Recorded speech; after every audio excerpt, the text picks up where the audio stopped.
Yo, bienvenue dans la Streetbox, toute la pote Streetbox. Aujourd'hui, on retrouve un DJ actif dans le milieu électro et hip-hop de Nouvelle-Calédonie, mais qui a marqué l'histoire du rap ici, j'ai nommé DJ SE. Au programme aussi, un retour sur la finale de Danse ma ville et une performance de Black Lion. La Streetbox, ça démarre tout de suite. Aujourd'hui, on commence avec de l'actualité locale. Samedi dernier, le Culture Jam Underground a eu lieu au Rex. Cette compétition de breakdance était très attendue par la communauté hip-hop. Zachary Nawang et King One remportent le battle 2 contre 2 et le jeune Gaspard remporte le battle 1 contre 1 des moins de 14 ans. Côté métropole, Landy, jeune rappeur du 9-3, sort un nouveau titre intitulé Bad Boy, où il raconte sa vie de quartier et sa vie de star. On garde la foi tout dans la tête et je compte sur mes coronets, c'est mon 3-5-7 maintenant. À force de dire les dingueries qui se font tout bas, les bails sans tu te fais fumer comme alcool.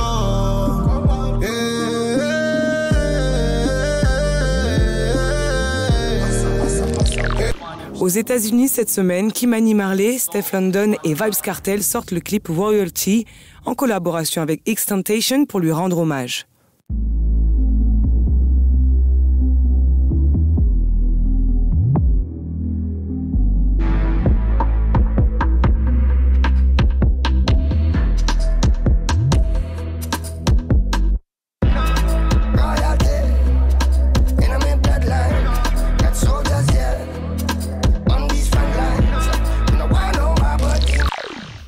Et on termine avec le street artiste Banksy qui a atteint un nouveau record en vendant une toile à 11,1 millions d'euros.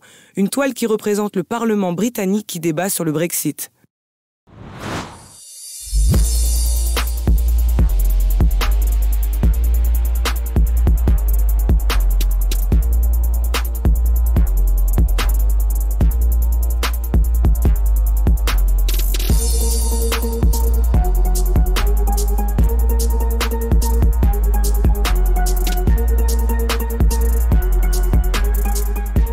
Yo SE, ça va ou quoi? Ça tranquille. Oui, merci d'être là, ça fait plaisir. On n'aurait pas pu terminer cette année sans te recevoir quand même. Alors pour ceux qui découvrent le hip-hop calédonien le samedi soir, est-ce que tu peux te présenter s'il te plaît? Alors, DJSE, ou François de mon prénom, ça fait une vingtaine d'années que je suis sur le territoire. Je suis dans le hip-hop depuis autant de temps. Enfin, j'ai commencé un peu avant en France aussi. Et puis voilà, j'ai participé à pas mal de productions locales, donc notamment des rappeurs comme Ibal ou Kidam ou tout ce qui est les mixtapes interdits à la vente. Je fais pas mal de soirées. Enfin, on a sûrement peut-être déjà vu, on me voit en soirée aussi bien en électronique qu'en hip-hop.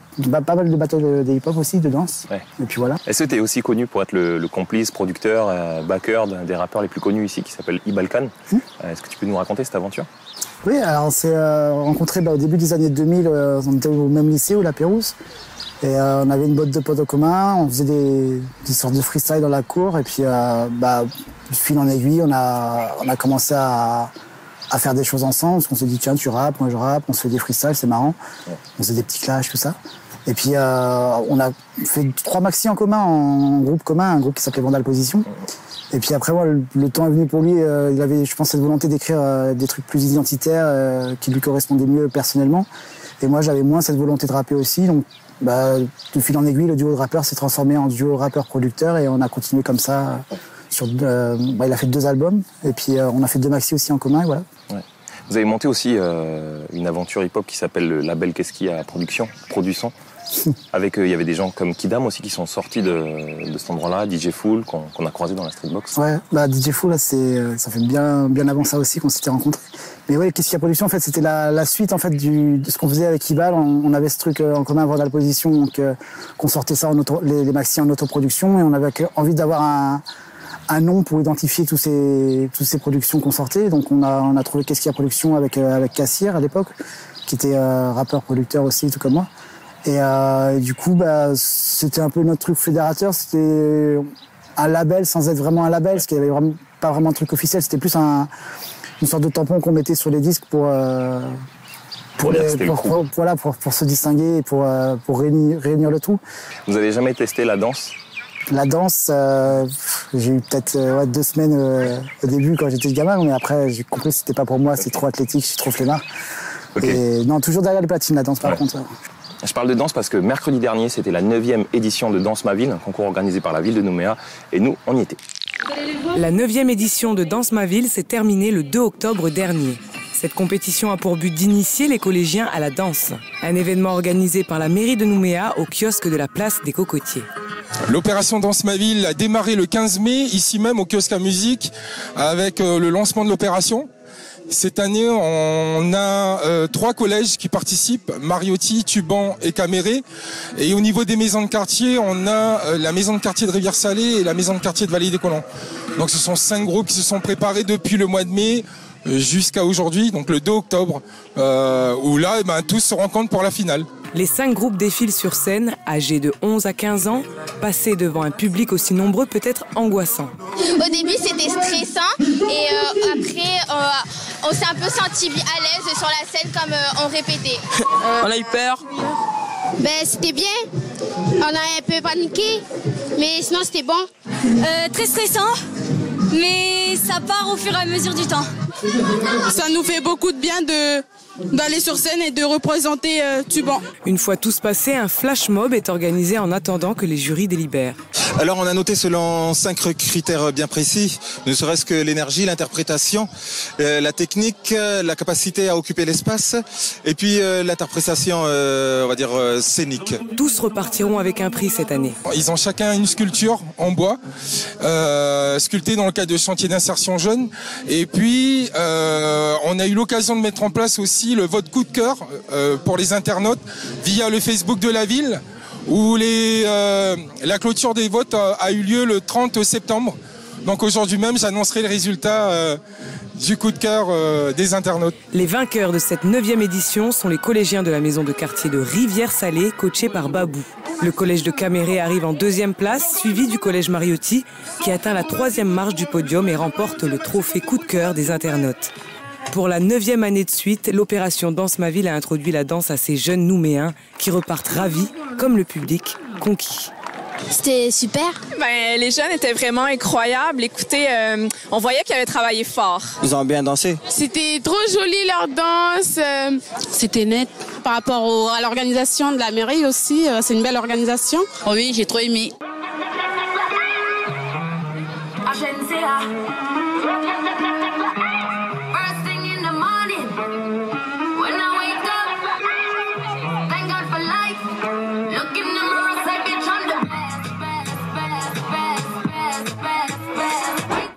Encore bravo à Babou et la team de Rivière-Salée pour cette victoire au Danse ma ville. Rivière-Salée, c'est un quartier que tu connais?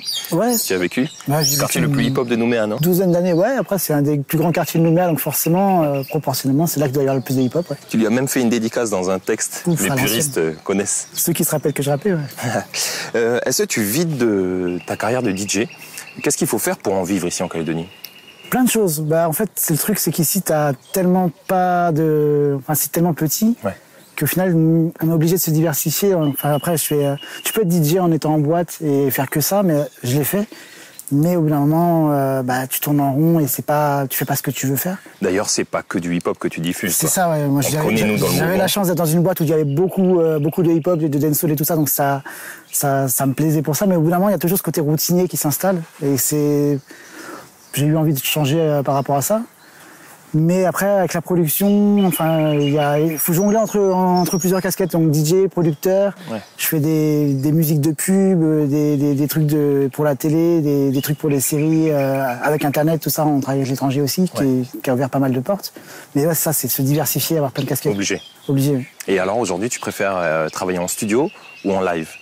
J'aime bien les deux. Le studio, ça a ce côté où tu peux te poser, vraiment réfléchir au truc. Mais après, les deux sont liés. Je fais beaucoup de sons en électronique qui sont destinés à être joués en live pour quand je vais mixer. Ouais. Et du coup, il y a l'un et lié à l'autre au final dans certaines parties du métier. Donc, et chaque truc permet chaque discipline est la récréation de l'autre. C'est-à-dire que quand tu fais un truc trop longtemps, tu as envie de changer, faire que du mix, au bout d'un moment, ça me saoulerait. Faire que de la prod, ça me saoulerait. Donc, c'est bien d'alterner. Voilà, c'est l'alternance qui fait que c'est intéressant. Ok.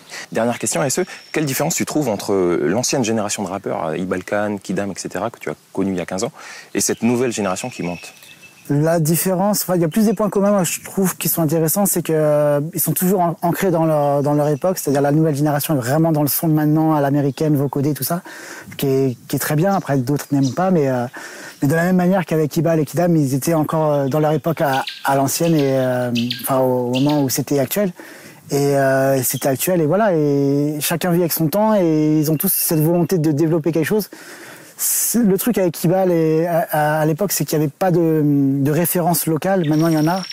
Et ça permet justement d'amener le truc encore plus loin. Donc, c'est bien d'avoir eu cette base. Et maintenant, de développer un son local qui se fait de plus en plus et qui est intéressant aussi, quoi. En parlant de nouvelle génération, il y a un danseur qui s'appelle Black Lion qui a pris la tête des Jesus Impact, un groupe de grimpeurs calédoniens. Il est passé nous voir à la Streetbox et c'est la performance de la semaine.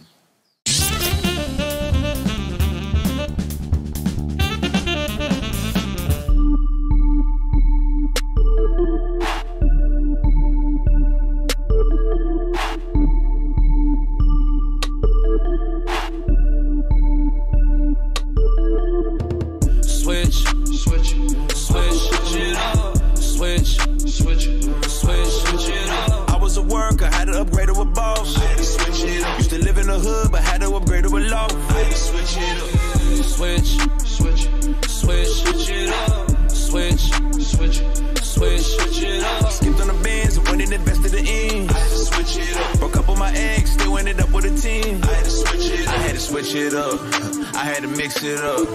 I was on pills and potions, I had to give it up. I was just working for costs, I had to turn over boss. Put all my friends in position, told them no tear out the mall. I told them to tear down the wall, told them to study the law. 10 commandments, constitution, told them to study it all. You gonna need it, boy, this industry greedy. Pray for me, keep it a seed. And I had to switch from telling the world to showing the world I really believe it. Got probation, had to switch to ski. Hit you with the plea, lock my brother up and hit the key. Merci à Black Lion pour sa performance. SE, demain c'est toi qui performe au Coin Beach toute la journée. À partir de 11h avec la team Nice to Meet You et Max, et en mode hip-hop, disco, funk, électro-hip-hop. House, tout ça, voilà. Super. Et sinon, le 26 et 27 octobre prochain, du côté du Centre culturel du Mont d'Or, ça sera le Festival du Mont d'Or avec une grande scène dédiée au hip-hop, de la danse, du parcours et bien sûr du graphe avec un gros battle au programme. Et sinon, dernière info à noter, Big Flo et Oli reviennent en Nouvelle-Calédonie. Ça sera pour une date unique le 5 décembre prochain au Centre culturel Chibaou. Les places partent très très vite. Dépêchez-vous si vous voulez voir le concert. SE, merci beaucoup. Et nous, on se voit la semaine prochaine. Toul.